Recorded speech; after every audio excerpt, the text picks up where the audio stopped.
दोस्तों, आज की कहानी है बहू आज तो गर्मा गर्म पकोड़े और कचौरी बना दो। दोस्तों, कहानी शुरू करने से पहले अगर आपने हमारे चैनल को सब्सक्राइब नहीं किया है तो सब्सक्राइब कर लीजिए ताकि आपके पास पहुंचे हर नया वीडियो। मालती सुनो, दिवाली आ रही है, सब तैयारी अच्छे से कर लेना, साफ सफाई अभी से शुरू कर देना और दिवाली के दिन के लिए मिठाइयाँ मठरी पेड़े वगैरह बना लेना। और हाँ, इस बार पकोड़े और कचौरी गरम बनाना, पिछली बार की तरह पहले मत बनाकर रख देना, ठंडे हो गए थे, बिल्कुल मजा ही नहीं आया कुछ खाने में। अरे भाई, आखिर पकोड़े और कचौरी तो गर्मा गर्म खाने में ही अच्छे लगते हैं और साथ में गर्मा गर्म इलायची वाली चाय, वाह, सोच के ही मुंह में पानी आ गया।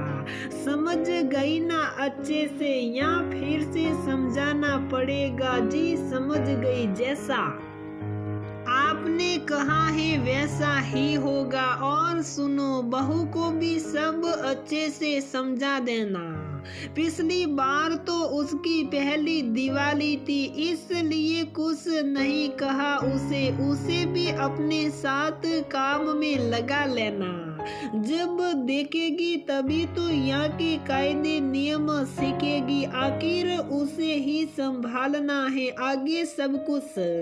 जी आप चिंता मत कीजिए, मैं उसे समझा दूंगी और सिखा भी दूंगी, सीख जाएगी सब धीरे धीरे। सीमा किचन में काम करते हुए सब सुन रही थी। उसकी शादी को अभी ज्यादा समय नहीं हुआ था। वैसे तो उसके ससुराल में सभी अच्छे थे, सास ससुर पति ननद की शादी हो रखी थी, सास ससुर भी सुलझे हुए थे, पति भी स्वभाव से सरल थे, बस ससुर जी के ख्याल थोड़े अजीब थे कुछ मामलों में, जिनको सुनकर अजीब लगता था। हालांकि सीमा और उसकी ननद दोनों नौकरी करती थी, सीमा को अपनी बेटी की तरह मानते थे। पिछली दिवाली सीमा की पहली दिवाली थी तो उसके सास ससुर ने काम करने से मना कर दिया कि तुम्हारी पहली दिवाली है तो आनंद लो त्योहार का। सीमा ने खूब मजे किए दिवाली में। बस जो बात उसे अजीब लगी कि दिवाली पर सारा दिन उसकी सास किचन में काम में लगी रही, यहाँ तक कि रात को भी बस लक्ष्मी पूजन के समय ही किचन से बाहर आई, उसके बाद फिर से किचन में चली गई। सीमा ने सास को कहा भी कि मम्मी जी मैं कर लेती हूँ काम, आप आराम कीजिए, मगर उन्होंने मना कर दिया, ये कहकर कि तुम्हारी पहली दिवाली है तो तुम आनंद लो। और तुम्हारे ससुर जी ने देख लिया तो गुस्सा करेंगे। तो सीमा के काफी कहने पर उसकी सास ने पकोड़े और कचौरी पहले ही बना लिए और सीमा उन्हें अपने साथ बाहर लेकर आ गई। बाहर की रौनक दिखाने के लिए सीमा ने अपनी सास को बहुत खुश देखा, जैसे कि किसी बच्चे को उसका खोया हुआ खिलौना मिल गया हो। बाद में दोबारा से फिर वो किचन में चली गई। खाने के समय उसके ससुर जी सास पर गुस्सा करने लगे कि कैसे पकोड़े और कचौरी बनाई है, ठंडे पड़े हैं, बिल्कुल खाना बनाना नहीं आता क्या? सीमा कुछ बोलने ही वाली थी कि उसकी सास ने बीच में टोकते हुए ससुर जी से माफी मांगी। उसने ध्यान दिया कि उसके पति संजय ने भी कुछ नहीं कहा ससुर जी को। उस दिन तो सीमा ने कुछ नहीं कहा, पर अगले दिन जब उसने संजय से पूछा कि कल तुमने कुछ क्यों नहीं कहा, जब पापा जी मम्मी जी को गुस्सा कर रहे थे, तो संजय ने कहा कि कोई कुछ नहीं बोलता, पापा के आगे सब चुप रहते हैं। सीमा को बहुत बुरा लगा कि त्योहार ही होता है जो हम सब साथ में मिलकर बनाते हैं, खुशियाँ मनाते हैं, हर पल को जीते हैं। तो त्योहार मनाने का हक सबका क्यों नहीं, सबके साथ क्यों नहीं, घर की औरतों को क्यों नहीं। मगर सीमा ने तय किया कि आगे से ऐसा कुछ नहीं होगा। रात को खाने के टेबल पर सभी आराम से बैठकर खाना खा रहे थे। तभी सीमा बोली, पापा जी एक बात कहूँ, बुरा तो नहीं मानोगे आप? नहीं बेटी, बुरा क्यों मानना, बोलो क्या कहना चाहती हो तुम? पापा जी मैंने पिछली बारी देखा था कि मम्मी जी सारा दिन किचन में काम करती रही, दिवाली वाले दिन यहाँ तक कि रात को भी। क्या उन्हें हक नहीं है हम सब के साथ खुशियाँ और त्योहार मनाने का? उनका भी मन करता होगा बाहर की सजावट देखने का, आराम करने का। त्योहार तो सबके साथ मिलजुल कर बनाया जाता है।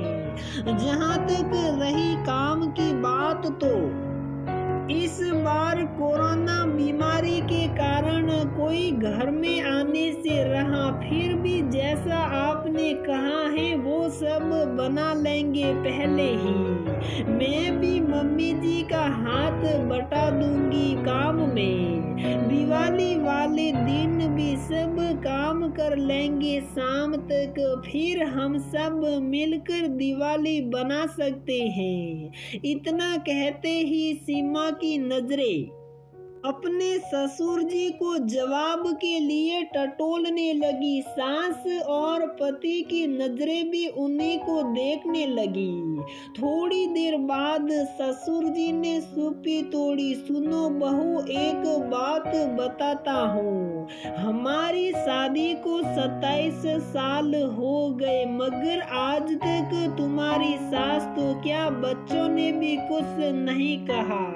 बचपन से मैंने माँ को रसोई घर में काम करते हुए देखा, फिर तुम्हारी सास को कभी सोचा ही नहीं कि वो भी इंसान है, उसके भी कुछ अरमान होंगे। मेरे बच्चे इतने बड़े हो गए, मगर आज तक किसी ने मेरी बात को नहीं काटा कि पापा आप गलत कर रहे हैं। मगर आज तुमने जो अपनी सास के लिए कहा है, मुझे उम्मीद है कि अब मुझे इस घर की चिंता करने की कोई जरूरत नहीं है। तुम इस घर को संभाल कर रखोगी। अब से तुम्हारी सास भी हम सब के साथ दिवाली बनाएगी। मगर एक समस्या है। कैसी समस्या पापा जी? समस्या ये है बहू कि हमें शुरू से पकोड़े और कचौरी गर्मा गर्म खाने की आदत है। ठंडे अच्छे नहीं लगते, तो बहू पकोड़े और कचौरी गरम ही बनाना। तुम ही कुछ उपाय निकालो इसका। पापा जी आसान है, कचौरी में भरवा भरकर तैयार कर लेंगे पहले ही, खाने के समय तल लेंगे उन्हें, ठीक वैसे ही पकोड़े भी तल लेंगे, जिससे किसी को पकोड़े और कचौरी ठंडे नहीं खाने पड़ेंगे और सभी दिवाली भी मना पाएंगे। सीमा का उत्तर पाते ही सभी खुश हुए। दिवाली वाले दिन जैसे कि सीमा ने सोचा था ठीक वैसे ही हुआ। सभी ने दिवाली एक साथ मनाई, एक साथ गर्मा गर्म पकोड़े और कचौरी का आनंद लिया, बाहर की सजावट देखी और पहली बार सबसे ज्यादा खुशी दिवाली की उसकी सास को हुई। दोस्तों, सबको खुशी से जीना का हक है। शायद दिवाली हो या कोई और त्योहार, सबके साथ खुशी बांटने का। तो दोस्तों, हमारी ये कहानी यहीं पर समाप्त होती है। अगर आपको हमारी ये कहानी पसंद आती है तो प्लीज वीडियो को लाइक करें, शेयर करें और हमारे चैनल को सब्सक्राइब जरूर करें।